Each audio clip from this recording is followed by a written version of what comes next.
Isang mapagpalang araw po sa ating lahat. Ako po si Janela Bianca Aguilar.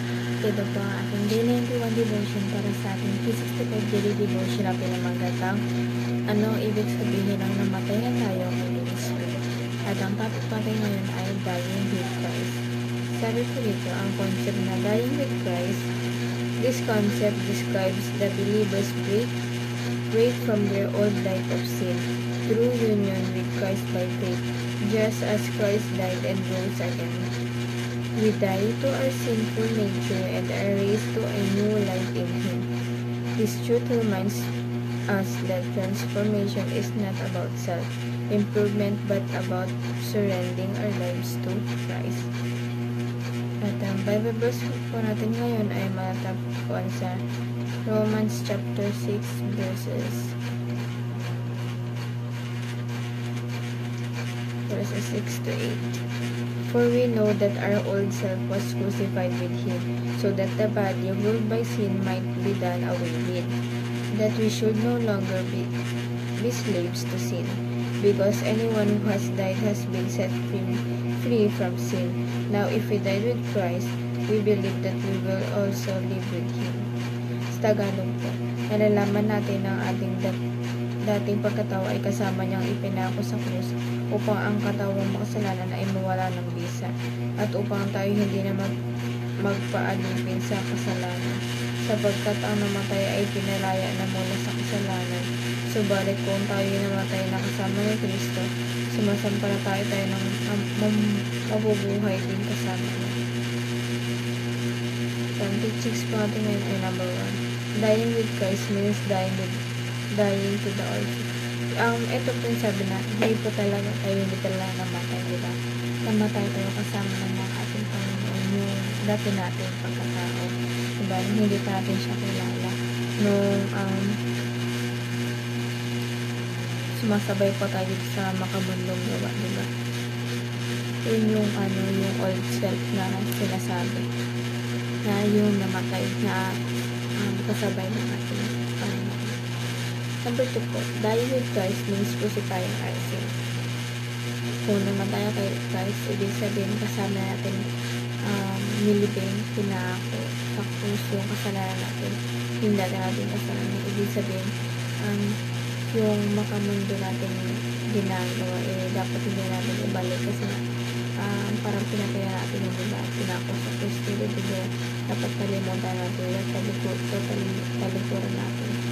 Ito yung gusto ko para alam ko talaga mahirap pag-iisang Christian life, diba? Totoo yan. Sinasabi rin niya ng mga pastor na lalo na ngayon na nag-baptize na ako, parang gusto ko ang bilis ko na kaya makonsensya talaga pag may ginagawa ang kasalanan. Parang hindi talaga siya mawala sa isipan ko kasi nga alam ko na mali, parang na-admit ko agad, pero hindi katulad ng dati na kung dati ako ko tapos may ginawa ko mali, okay lang sa akin kasi normal lang yun. Pero ngayon na nagpapagpais na ang pinanay kong ating Panginoon, totoong nagkakasala pa rin tayo, nagkakasala pa rin ako. Pero ngayon kung nagkasala ko, parang ang konsensya ko is naghingi agad ako ng tawa ng tulog kasi alam ko mali yung ginawa ko and alam ko hindi dapat. Number 3 po, dying with Christ means daily surrender. Pag kasabi natin na sa ating Panginoon, kalaki po nun yung pagsisisi namin sa pag-araw-araw, diba?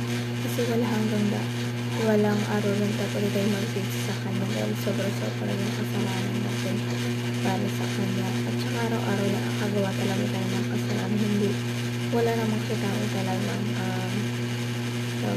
perfecto, kundi ang ating Panginoon na ang kailangan diba daily surrender, pili asin dapat araw-araw. Applications naman po, number 1, para din na-apply sa ating buhay, surrender your life to Jesus.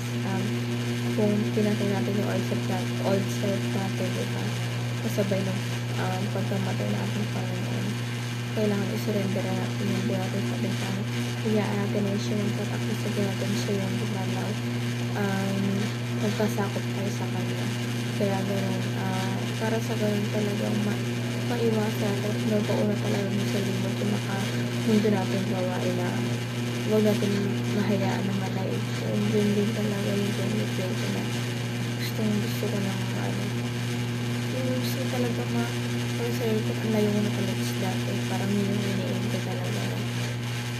Gusto ko pero saan ko na tulungan ako ng ating Panginoon na tawag dito, isurrender ko talaga talagang nabaon ko na sa limot at isabay ko sa pagpapalimbrasyon na kasalanan na ginagawa ko lagi upang sa bagay hindi ko na magawa ulit ko. And sabi nga po, sabi ko, crucify the desires of the flesh, yung laman, yung laman natin, yung pagkataon natin, yung makamundong gawa, i-crucify natin, ipapa natin sa cross, kasabay ng pagkamatay natin sa amin upang mapatay na rin yun. Yung mga makamundong gawa natin, makamundong makasalanan. And number 3 po, die and live for Christ.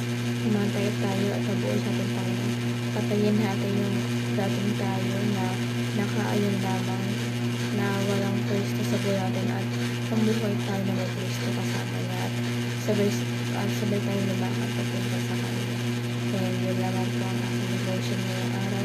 Sana po manitunan kayo at huwag natin yung kalimutan na i-share sa ating mga mahal sa buhay. And God bless po sa ating lahat.